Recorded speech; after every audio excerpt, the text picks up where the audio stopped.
Hey everyone. So last time we were looking at the three most important decisions that we will make in our lifetime, and that's a decision for God, a choice for our life work, and a choice for our life's mate. And we mentioned that in Genesis 2 verse 18, the Lord God said, "It is not good that man should be alone." And he says, "I will make him a helper comparable to him." So before that means that God had prepared this mate, right?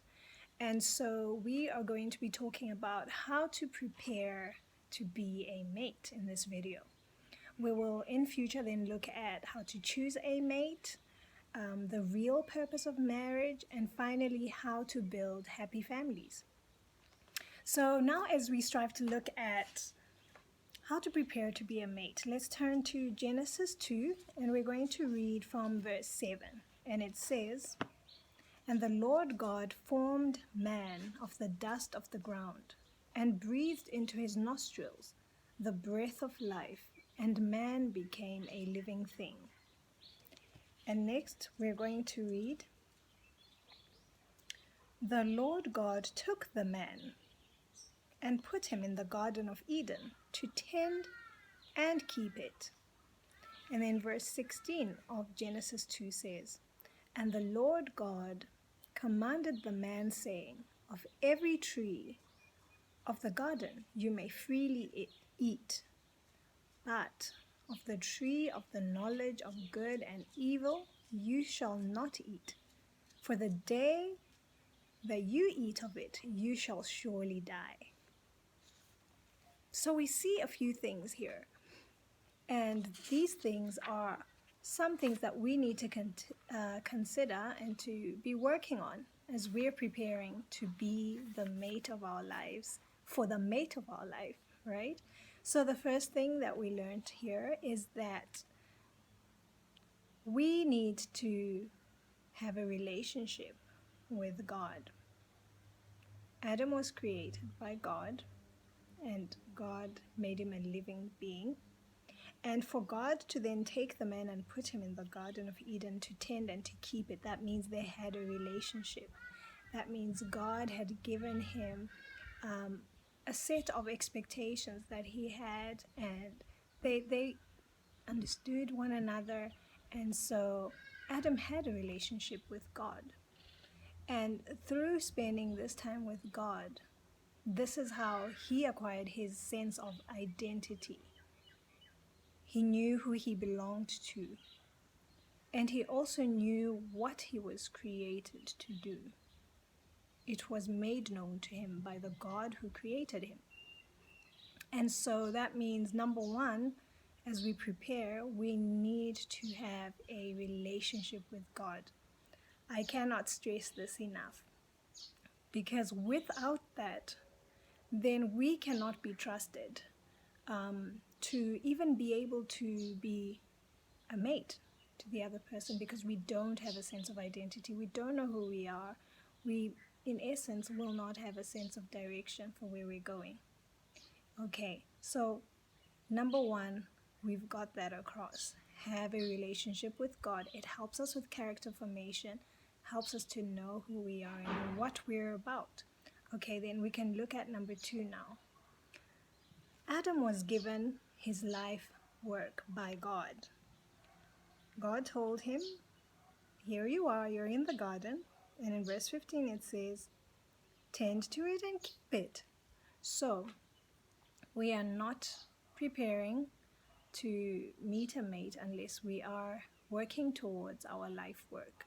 We should be working on figuring out what our career shall be, our business, whatever venture it is that will help us to make a difference in the world around us, in the lives of the people around us.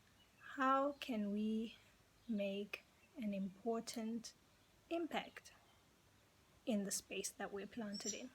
Okay, and then the next thing is, verse 16, we're told, "And the Lord God commanded the man, saying, Of every tree of the garden you may freely eat."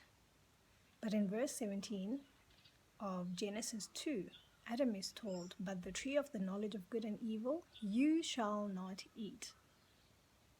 And he's told why. For the day that you eat of it, you shall surely die. So the next thing is, he had experience in exercising self-control. We cannot be ready to be someone's mate before we have grasped what it is to have self-control, and we have some experience exercising it in different situations. This is how we may sometimes find ourselves married, but we're behaving like we're not married because we did not practice while we were not yet married to be married. So before you get married, we need to start practicing. We need to start exercising self-control in the way that we relate with other people. We are already practicing things like not being flirtatious, not having loose morals, and possibly having sexual relations with countless people, or just people that we're not married to. In essence, that's what it's about. So that is exercising self-control. Okay, so keeping ourselves holy and pure is important. And Adam had experience in exercising self-control. The next thing is, we need to be happy being single. Adam was living a fulfilled life with God, tending to the garden, exercising self-control.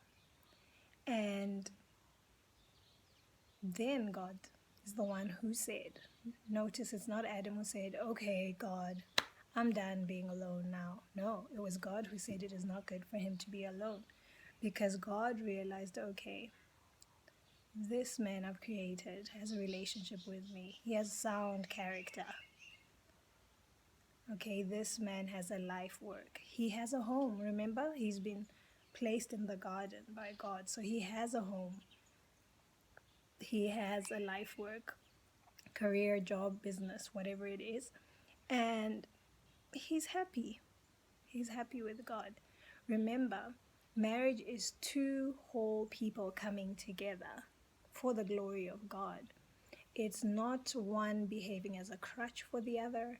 It's not us hoping that while we're in marriage, then we will be made whole. We need to become whole in preparation to be a blessing to one another, to be able to serve one another, and not find ourselves in a situation where maybe one party is draining the other one's always pouring into the other. So it's important that we pour into one another, and only two whole and happy, healthy singles, individuals, can come together in the unity of marriage. And so this is the first part of what it is we can do to prepare. And we will continue next time. I hope you have a blessed week. Bye.